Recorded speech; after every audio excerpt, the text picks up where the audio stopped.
Tonight, the message during all the disputes and strikes was that a return to Stormont would fix things, but less than a year later, are we so sure?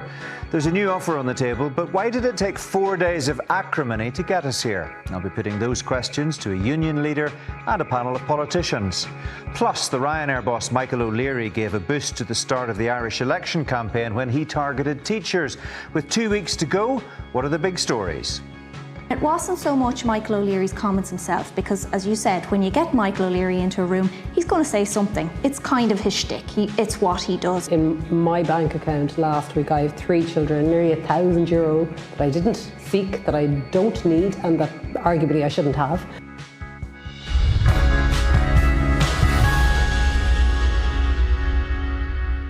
Hello. In a week when it seemed that Mike Nesbitt was being isolated by some of his executive colleagues and the union was warning of militant industrial action, there's an offer on the table for health workers. To discuss where we are, I'm joined by the General Secretary of the Public Sector Union NIPSA, Carmel Gates, from the opposition benches, the SDLP's health spokesperson Colin McGrath, the Alliance Party's Deputy Leader and Finance spokesperson Owen Tennyson, the DUP's health spokesperson Diane Dodds, and the Sinn Féin chair of Stormont's Health Committee, Liz Kimmins.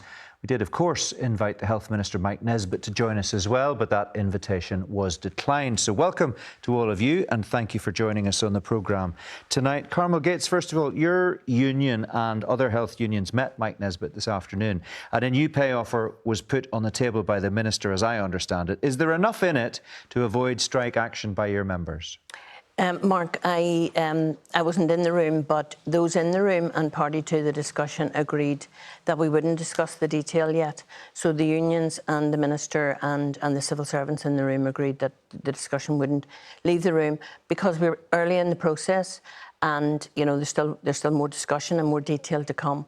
But what I can say from NIPSA's point of view is that we're beginning discussions with our members tomorrow to prepare for action, because unless the offer that's coming to us is at least parity with colleagues in Britain, then it isn't going to be good enough. So we will be beginning the process with discussion with our members. Obviously, as the details come through, we can discuss then what might be on offer. But if it's not parity, it's not enough. Yeah. Well, there's a suggestion that it's parity in 2 steps, and the people in the room may have agreed not to say anything publicly, but somebody somewhere has certainly informed the media about some of the detail within it. Would parity in 2 steps be acceptable? Is it something that you would be prepared to talk about seriously? Mark, I'm not going to be drawn on it. There was an agreement that there would be no discussion outside of the room, and at this point in time, that I think we need to honour that.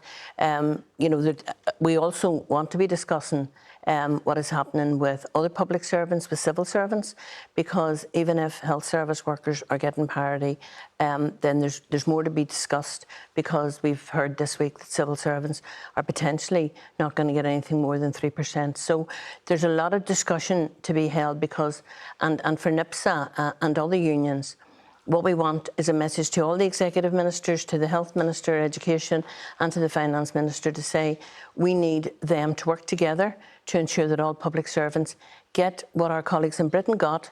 In Britain, civil servants got 5%, yeah. Health service workers got 5.5%, and we aren't going to accept anything less. So we will take the battle to them, but we would hope that they will take the battle to Westminster and to the Treasury, because we need a Labour government to deliver for workers here, okay, as they appear to have done for workers in Britain. OK, so here's the question. Your union is talking about the possibility of militant action. Is that what you are preparing for at the moment, or do you accept that this is a serious offer from a health minister who is an honest broker in this conversation? We will wait to see the detail, Mark. But in the meantime, you can imagine that if it's anything less than parity, we need to prepare our members for action. OK, let's move on to the politicians then. Liz Kimmins, is this Mike Nesbitt's problem to solve, or is it an issue for the executive as a whole to deal with? Well, Mark, I think essentially all ministers have the autonomy to do what they can with their own budgets. However, the Finance Minister has sent a clear signal that she is prepared to work with all ministers to do her best to ensure that pay parity is reached. I think the allocation to the Health Minister was a very clear signal of just how seriously all ministers take, not least the Finance Minister, Kiva Archibald. So when one department out of 7 has got 57% of that allocation, I think it says we're very serious about what we're trying to do here.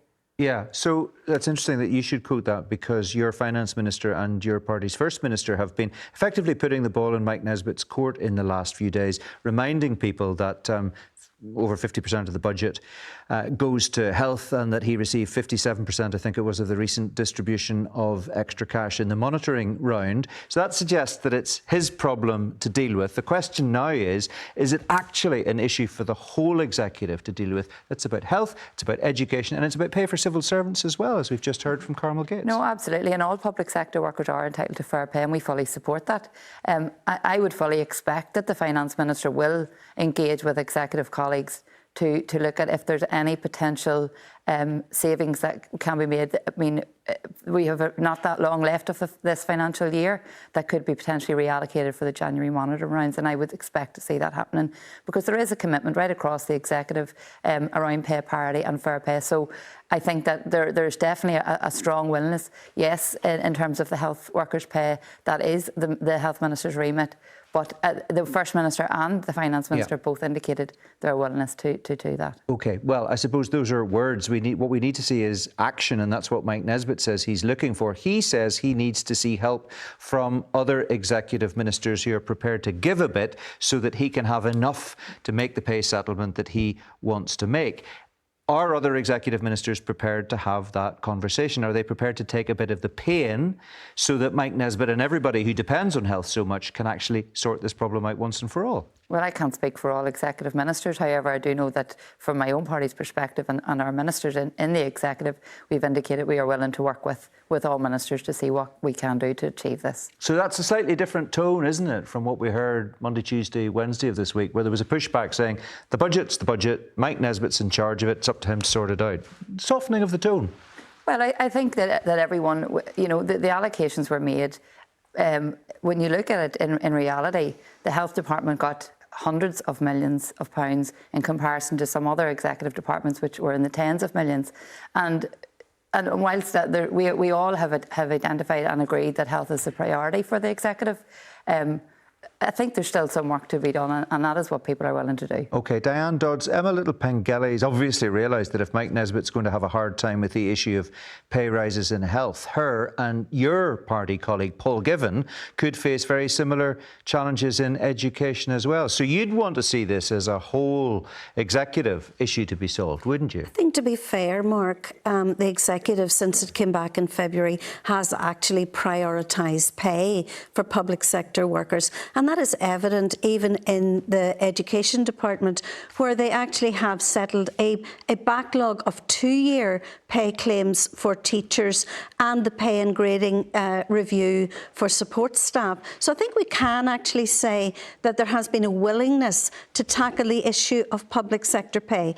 In terms of health, we want to see health workers properly remunerated and with pay parity with their colleagues in the rest of the United Kingdom. That's an important signal to send out to people who actually have held an exhausted and broken system together. And that's a really important issue that we need to tackle. So you say the DUP's position is then that proper remuneration would mean 5.5% for health workers to make sure that they have parity with their co-workers across the world. That's what Carmel Gates is looking for. But we understand that the budget that Mike Nesbitt's looking at the moment, the allowances that have been made, are going to be closer to 3%. And there could be parity over 2 stages. Well, clearly the BBC and journalists have got the detail of this, but we in the Health Committee have not received any of the detail. What do you make of what you're being told? We're being told. I am in the dark as to the actual nature of the proposals. What I can say generally is that I think that our health workers do deserve parity.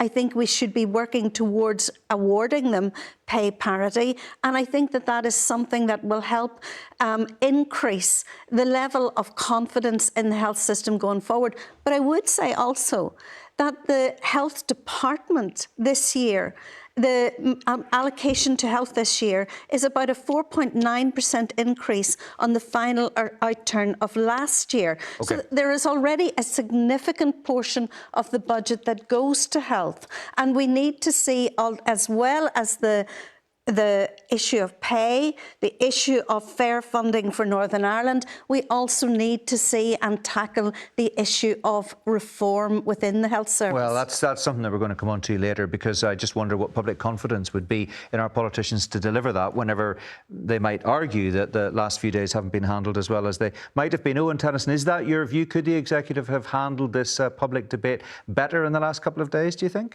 Well, I think, yes, it could have been handled better. I mean, first of all, the tone's been wrong, has it? First of all, I think all of the parties are on broadly the same page in terms of wanting to work together to make the case to Treasury that we need a fair funding settlement for Northern Ireland, but also that we want to prioritise health and public sector pay. And I think we have prioritised health in terms of the over 50% allocation that went to health out of October monitoring. Yeah, but look, earlier in the week, Owen, it didn't sound like people were standing shoulder to shoulder with Mike Nesbitt. Whenever the First Minister and the Finance Minister were saying the health budget's the health budget, Mike Nesbitt needs to deal with it, and it's up to him to do whatever needs to be done to sort this matter out. Now, that's not what's been said today. The executive allocated more than 50% of the funding available, more than every other department combined. And ministers still there's a problem. Ministers do have to prioritise within their own allocations. That is a matter of fact. But parties are willing to work together to support each other to get the outcomes that we desire. What I thought was profoundly unhelpful was for the Health Minister to negotiate via press release whenever the ink wasn't even dry on October monitoring to tell workers that he couldn't deliver pay parity before he had had any proper engagement with the trade unions. So I think there needs to be a reset. I think we have taken a constructive step forward with the start of discussions today, but we need to work creatively, innovatively and collaboratively together to avoid industrial action, because, Mark, at the end of the day, if you don't have public sector workers, you don't have public services. So it needs to be our collective priority to avoid that strike action and to get the outcome that we all desire. OK, Colin McGrath, I'll come to you in just a moment, but I want to pause for a second and bring in Anne Watt, who's director of the independent think tank Pivotal. Anne, what can this deal work in your view? I think this is in a much better place than a few days ago. There's been a constructive meeting, according to the media reports. Of course, we don't know the details of it, but it seems like the department, the minister and the unions have had a sensible, positive conversation. I think as well, the minister seems to have put an offer on the table, which may be a two-step approach, and that I hope will be something which is considered by the unions, and maybe that's a way that he can afford to make the 5.5% increase in two stages. I think the other thing that's positive in today is that we seem to have a more joint collaborative approach happening with other ministers being involved. The First and the Deputy First Ministers met with the Health Minister about the pay situation yesterday, and it seems that we're looking at a joint commitment to resolving this and to avoiding the expense and the disruption of industrial action. So I think this situation seems to be in a better place than a few days ago.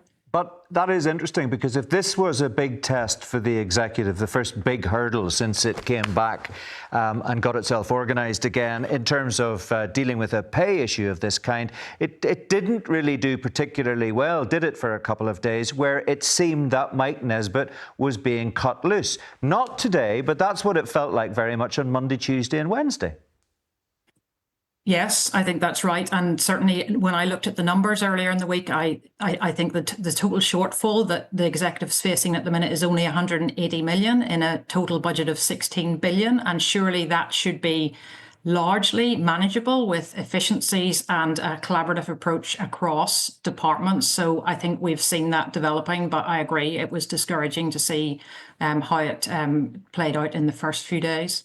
And can I just ask you briefly, Anne, this, of course, is health that we're discussing at the moment, but it could equally apply, as Carmel Gates has said, to the civil service pay settlement, and also it's going to be preying on the mind, presumably, of the Education Minister, Paul Givan, because he's going to have some very big calls to make sooner rather than later as well. Yeah, I think it's challenging for education, particularly because, again, there's an expectation of matching pay increases in England. It's challenging because the amount of funding in the budget at the minute for civil service pay is only a 3% uplift. So, yes, it's going to be difficult across the board, which means that, of course, there's not that much surplus to be picked up from other departments that might contribute to paying a higher reward in health. OK, Anne, thanks very much indeed. Colin McGrath, outside the executive, on the opposition benches, do you have any sympathy for the way in which the executive has discussed this issue in public over the last couple of days? If it's in the right place now, can you forgive it for a few missteps earlier in the week? Well, I think what we have seen is that old habits die hard with the executive, because as soon as there was an issue where you could lay the blame at one minister and run for it, that's what the rest of the ministers and parties did this week by lobbing that blame towards the Ulster Unionists and to the health minister. But the most important bit, Mark, is that there was a promise that was made to workers that they would get parity and that this would not become a recurring issue. And they have been let down by what has happened this week. And even if what we hear, which is a promise again that they'll get some of the money now and hopefully some of the money early next year, then that's just another promise. But I think that maybe public sector workers, health service workers are a little bit drained of giving good feelings to an executive that continually lets them down. Also, we're sitting now, it is November. We are not that far from April of next year, and we're going to go into exactly the same position where rightly our public sector workers are going to be expecting the pay rise next year in line with inflation or above, and we're going to have no extra money, and we can continually look at London and say, please send us more money, or we can start to see some fiscal management here from this executive that helps them to live with the budget that they have. Just briefly, before we move on to some of the others again, if health workers here do end up being offered less than their counterparts across the water who've been offered 5.5%, are they right to be threatening strike action?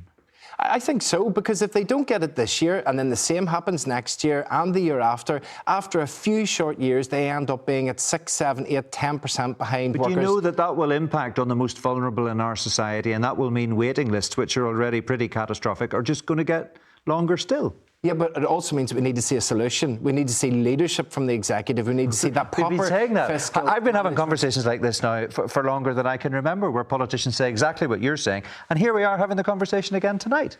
But Mark, we're in agreement, and in opposition, our job is to hold and shine a light on the fact that this executive is not delivering for people. But is strike action the answer to that? That's my question. Strike action is an action that workers can use if they are not being treated properly, and I do not think that that is a right that I would like to see taken away from them, nor do I think that it is a right that any of the other political parties would say that they shouldn't be using. We must pay our workers what they deserve, what they earn, what they are deserving, and what is equal in other parts of these islands, or otherwise we're going to drain staff to other places and have continual problems for the future. We have to get it right. OK.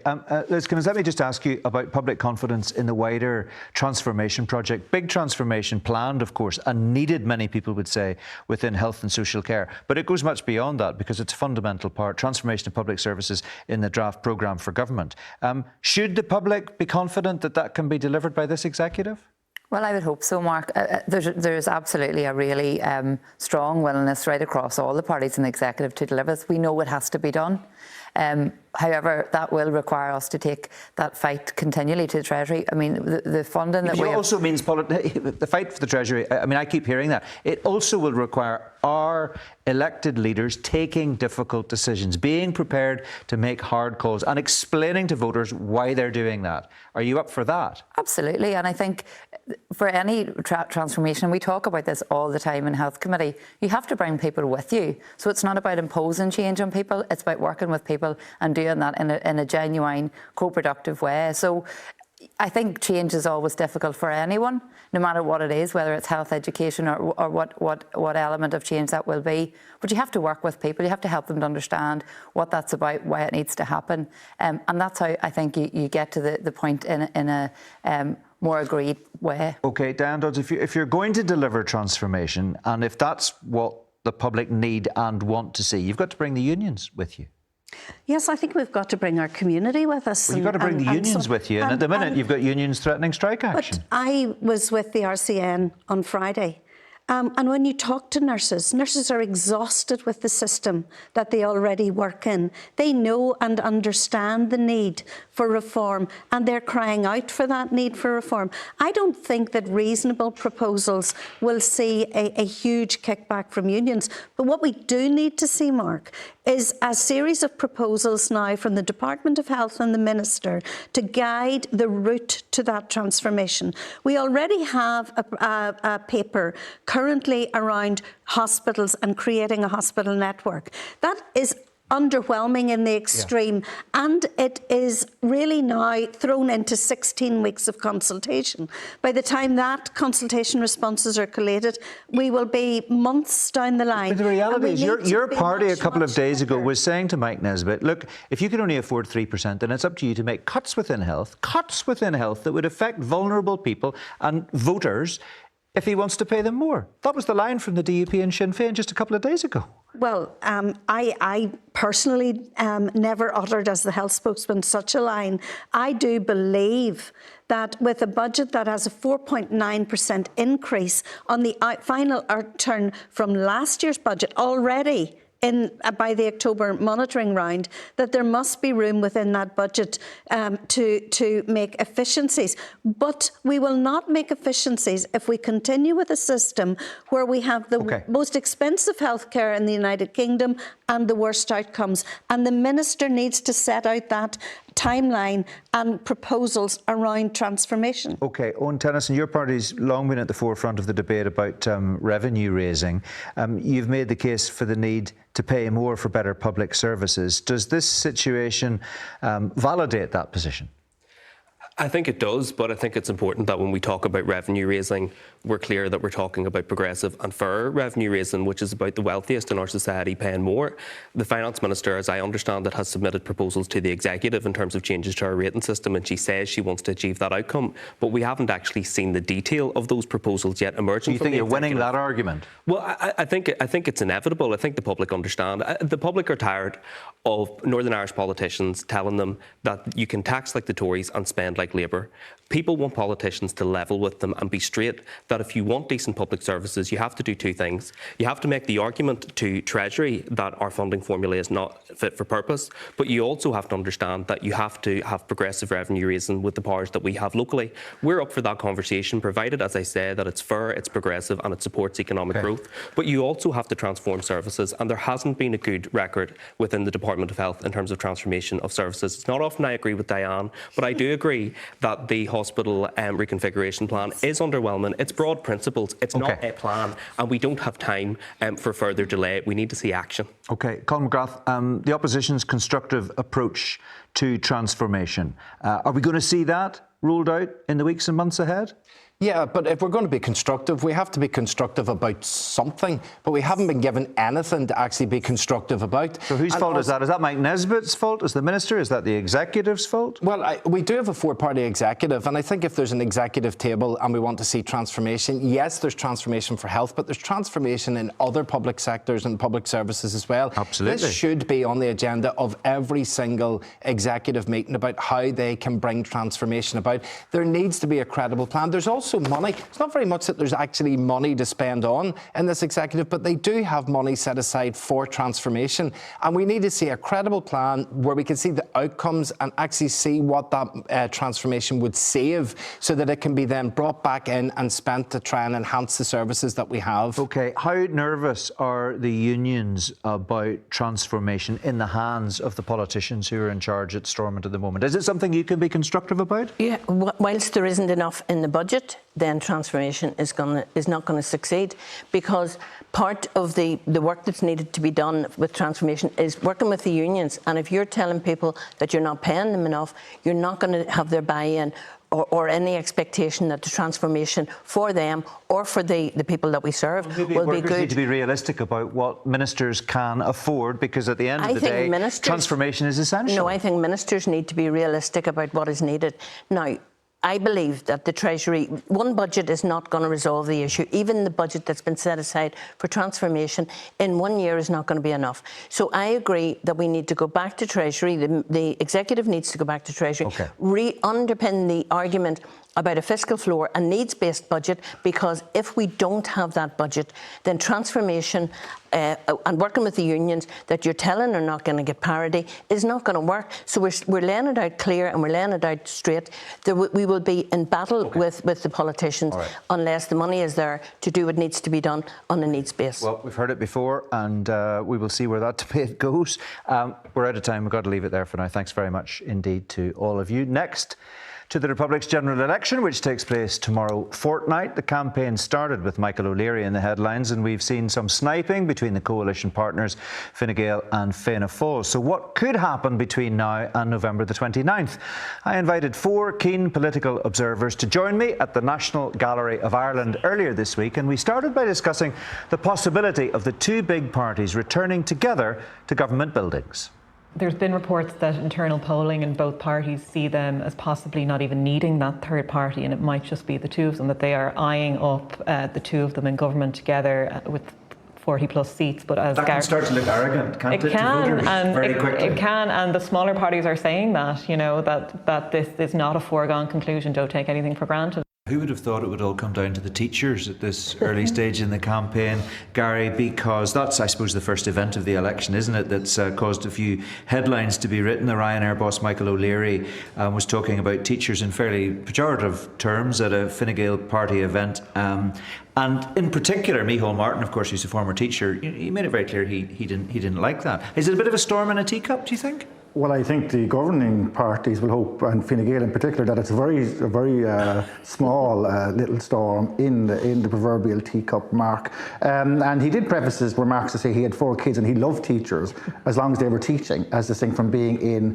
the Dáil. The country. And there has been a preponderance, not a preponderance, but has been a significant number of teachers in the Dáil over the course of the century of Irish self-rule. The current Minister for Education, Norma Foley, she herself is a teacher. Now, are teachers going to vote in any great numbers for Fine Gael? I would have doubted it anyway, but it's something they could certainly do without. But to your... It's a risky, you're going to bring Michael O'Leary to a launch. You know there's a danger. If I was he's going to say something. If I was in the Fine Gael backroom, I would have said, whose bloody idea was this? Simply on the grounds. Well, they might be saying that now. Be liable to say anything. So I think they will be hoping that within a few days people will have moved on. Elaine, when we were recording this conversation on Tuesday afternoon, do you think Michael O'Leary's comments will still be headline news at the weekend? They may not be headline news, but I'm sure teachers up and down the country, when they take their break in staff rooms, have been talking about this since it happened. They are a significant cohort, and maybe, as Gary said, they might not traditionally be Fine Gael voters, but I'm sure just the sheer volume, sheer numbers of them, some of them will be, and they're all annoyed right now. So I think it definitely is a black mark against Fine Gael. And it wasn't so much Michael O'Leary's comments himself, because, as you said, when you get Michael O'Leary into a room, he's going to say something. It's kind of his shtick. It's what he does. But it was the reaction. It was the laughing and jeering, and maybe a kind of a thing of, are they... The Fine Gael blue bloods looking down on us teachers, kind of middle income earners. We need to talk about Sinn Féin's prospects, Lucinda. Of course, the Brian Stanley controversy dominated the headlines for several days a few weeks back, and the problems the party's had in Northern Ireland over the past few weeks. And they don't seem to have gained any real traction down here in the Republic. They certainly have in Northern Ireland. How well do you think Sinn Féin could do at the polls on the 29th? I think what's interesting is, obviously, Sinn Féin has really struggled for over a year now. The main reason for that has been immigration, which is extraordinarily ironic given that they're not in government and they're not responsible for immigration policy. But it is the issue, and we all know the stories from the local elections where Sinn Féin candidates were effectively run out of certain areas and certain estates and so on. Because the party moved away from its voter base. Absolutely, yeah. So it became and continues to be a big issue for Sinn Féin. I think what will be interesting, though, is, I think Mary Lou McDonald is still a very important sort of secret weapon for Sinn Féin. She is very likeable and she's a very good campaigner. And even if you looked at the media, the broadcast media, especially over the last 2 or 3 days, I think that she has been doing very well. So let's see how it goes over the coming 2.5 weeks. But Sinn Féin definitely, I think, have the potential to improve on where they are in the opinion polls. They may not achieve, I don't think they will achieve the sort of scale of a wave that they achieved in 2020, but they can definitely claw some of it back. Yeah, so last time round everybody was talking about Mary Lou as the Taoiseach in waiting. That was the big thing. Nobody's really saying that anymore, not even within Sinn Féin, Gary. No, they're not, but I agree with Lucinda that I think Mary Lou McDonald remains Sinn Féin's strongest asset in the Republic. And I think the RT television debate with just Micheál Martin, Simon Harrison herself could be pretty important. We know these debates get large numbers watching. To go to Elaine's point, there's a lot of volatility and voters haven't made up their mind. And this time it's different than 2020, where Leo Varadkar was Taoiseach, but Micheál Martin was in opposition. They're now both in government, and it'll be, you want these guys back who've ruled the state for 100 years, or do you want me so that in could charge? Work to Sinn Féin's I think it could, favour. and I think that is, now they'll be hoping it's an open goal that she can score into. I'm sure Fine Gael and Fianna Fáil are working on a strategy to counteract that, particularly in the debate. And both Harris and Martin are formidable campaigners and debaters. Harrison much younger. He hasn't done much wrong in his tenure so far. But I mean, the volatility here is such that I think to write off Sinn Féin would be very foolish. I think in the first 5 days of this campaign, I know we're still early days, but it's interesting because I think if you'd asked political correspondents or political reporters ahead of time what would emerge in the first few days, I certainly would have said, well, I think that the two main parties in government will want to resurrect those 4 ongoing controversies that are relatively recent and still Sinn Féin are dealing with, and maybe highlight those, and we haven't seen that. Instead, we've seen actually Fianna Fáil and Fine Gael trying to engage in a tit-for-tat war against each other and almost ignoring Sinn Féin. Now, whether it's a ploy and a tactic that they might pull out some of those areas or issues that Sinn Féin really want to brush aside in the dying days of the campaign to inflict maximum pain and suffering upon Mary Lou McDonald's party remains to be seen. I'll come to Gráinne in a second. Just before I do, Lucinda, I'm just interested in a tweet that you put out a while back where you were you were saying you're not a fan particularly of Sinn Féin, but you found the media obsession with some of the minute detail of, I think it was the Brian Stanley story at the time, a bit of a yawn fest. What did you mean by that? Well, one publication in particular, I think, is just obsessed with Sinn Féin and has been for 20 plus years. I just think that at a point the public switches off. So okay, you know, of course there has to be scrutiny, and there was extensive scrutiny, and then it got to the point where it just continued on and on and on, and I just think that the public actually get tired of listening to, you know, ultimately the minute detail of these scandals when there are other issues like the housing crisis, you know, like immigration, like the economy, jobs, investment, etc. That the lack of public infrastructure, the issues that actually really affect people day to day. And I think it's a fine line, but I think if there is this incessant focus on scandals as opposed to, you know, the sort of public interest issues, it just becomes boring and people switch off. What's the best Sinn Féin could hope for this time, in your view, Gráinne? I mean, 18% in that Red C poll, so back up from maybe the worst figures that we've had recently, but, you know, it's 50% of where the party was not so very long ago. Yeah, I think they'll be hoping to make any kind of gain. And I think Mary Lou's in big trouble if they even retain what they had now, because they only got as few seats as they did last time because they didn't run enough candidates. So the potential was there last time to have gotten more. So she's got to win more seats this time. And of course there are more seats. We'll not go into the details, but there are more seats in the Dáil, so she'd need to be doing that anyway. I think it's an absolute must that more Sinn Féin need to get more seats for Mary Lou's political survival. But the one of the things about those polls is that after controversy on immigration, after one thing that Sinn Féin members said to me was the care and family referendums in March, they were not happy with the party's stance on that at all. And then also after these series of scandals, a kind of rapid fire round of scandals over a short period of time, that they're on 18%. That suggests that's possibly rock bottom for the party and that there is only scope to grow. Mary Lou McDonald has emphasised that they like being on the back foot, they like being underdogs, and this is the platform for them to sneak up from behind the other two parties. So it's interesting, you've all identified Mary Lou as potentially a strength for Sinn Féin. I want to talk about some of the other personalities as well, because there's been a lot of talk about the presidential style of Simon Harris. There's still a bit of a Harris bounce, I think, because he's relatively new in the job. It's interesting, you speak to people both inside and outside the political world, and over the past 7 months, everyone seems to have met Simon Harris, whether it was at an agricultural show over the summer, a circus, a birthday party. He seems to have been absolutely everywhere. What Fine Gael are doing now is they're almost running a presidential style campaign where Simon Harris, and if you go up and down the country and you see posters up of Fine Gael candidates, their mugshots will be side by side with Simon Harris's face.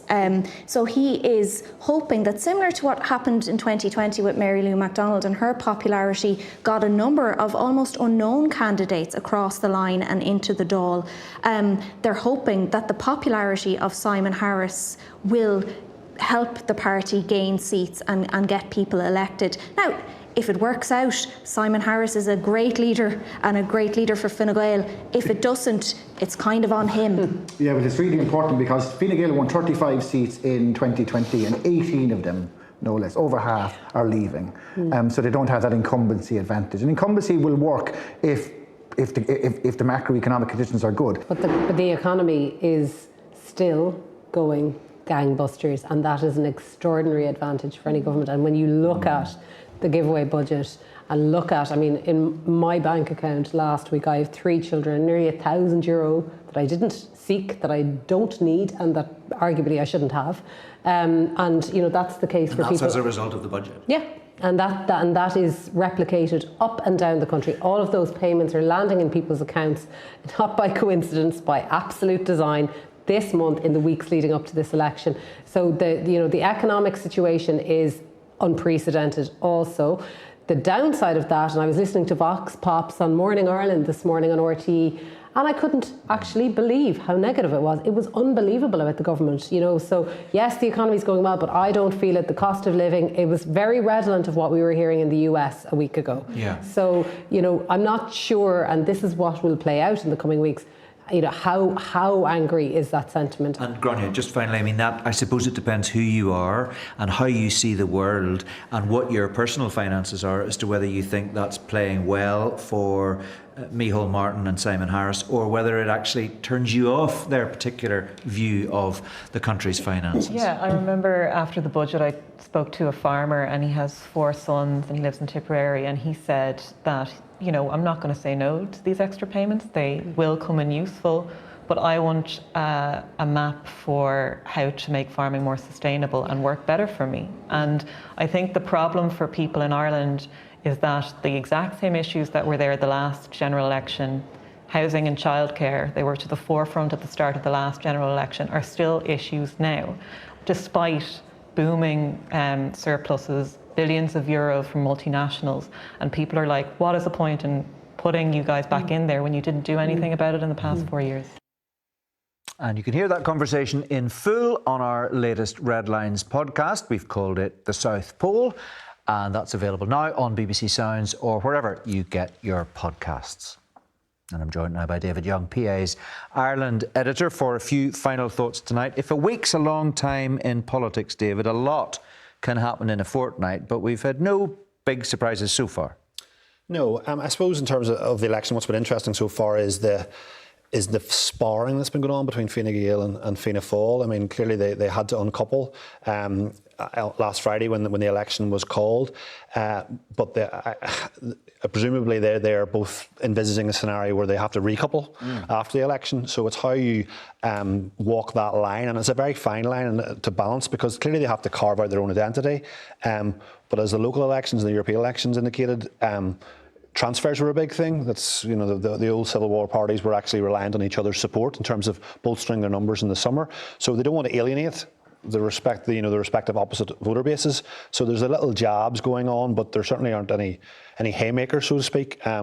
They're sort of trying to get themselves. And another thing has to be remembered: we see the last 4 years as, you know, it's now the new politics, Fine Gael and Fianna Fáil together. But clearly they want to revert to the old politics, where there's a dominant one party and there's a Taoiseach that serves for the entirety of the term. So they all want to still win, and in order to do that, they have to differentiate themselves from each other. Yeah, and that is very tricky for them to do that, especially when there is this general expectation that they will be back in government together on the other side of the election. Now, we've had the latest Irish Times poll out tonight. It suggests very little change at the top. In fact, Fine Gael on 25%, Fianna Fáil and Sinn Féin both on 19%. Then the Independents up, I think it's 4 points at 20%. And that could again be very significant. Indeed, especially when it comes to forming the next government. I think a couple of takeaways from that data tonight is Sinn Féin unchanged from September, which probably shows you all those slew of controversies and, you know, issues that they faced over that intense period of 4 weeks. Doesn't seem to have done their polling any harm. In fact, Mary Lou McDonald's polling rate, I think, is up in her personal favourability by 1. So that shows the impact of that. Another takeaway from that is in terms of the issues the electorate are that are important to them. Cost of living, far and away the biggest one. And something that maybe backs up what we've been seeing anecdotally in terms of canvassing on the doorsteps. Maybe the migration issues receding slightly from where it was in the summer, and I think that potentially might be some better news for Sinn Féin as well. Yeah, interesting. Apparently no budget bounce at this stage. I do want to just talk finally about Stormont discussing pay settlements for health workers and teachers. It is déjà vu all over again. Well, this public sector pay issue has been sort of coming down the line like a juggernaut since February, and the reason that was because the settlement that got devolution back dealt with pay, but dealt with it on a one-off basis, and clearly you can't deal with a recurring pressure on a one-off basis. There's a £180 million shortfall for the executive. They need to find a way of filling that, but just one point I'd make is the £113 million they were asked to generate in a revenue raise, they managed to do that quite relatively simply. Okay. So, maybe that's where they need to go and focus on that going forward when it gets to a period when they can have multi-year budgets. Well, we will see, David. Thank you very much indeed. That's it for tonight. I'll be back at the weekend with Sunday Politics at 10 o'clock on BBC One. Do join me for that. For now, though, from all of us, bye-bye.